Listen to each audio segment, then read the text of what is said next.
महाभारताचा जर आपण विचार केला तर कृष्णाच्या काळी गोवंश किती मोठा आहे त्या राजाकडे, त्याच्याप्रमाणे त्याची ती श्रीमंती होती. आणि आपण बघितलेलं आहे की कौरव काय गेले लुटायला, तर हे जेव्हा अज्ञातवासात मंडळी होती तेव्हा ते गायी लुटायला गेले, म्हणजे गायी आणायला गेले. आणि मग ती सगळी स्टोरी पुढची माहिती आहे. मग त्यांनी शमीच्या झाडावरनं अर्जुनाने ती हत्यारं काढली, शस्त्र काढली आणि मग तो त्यांच्याशी लढला आणि मग त्या गायी वाचवल्या वगैरे.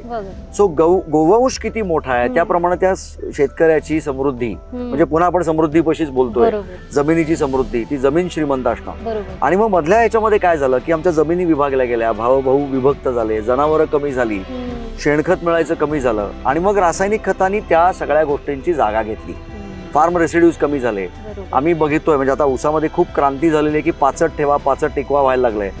तर हे सगळं कमी होण्यामुळं त्याची जागा रसायनाने घेतली, मग त्याचा अतिरिक्त वापर झाला, मग जमिनी खराब होऊ लागल्या, पर्यायाने पीक खराब झालं आणि मग सर्व्हायव्हल ऑफ द फिटेस्ट डार्विनची थिअरी आहे.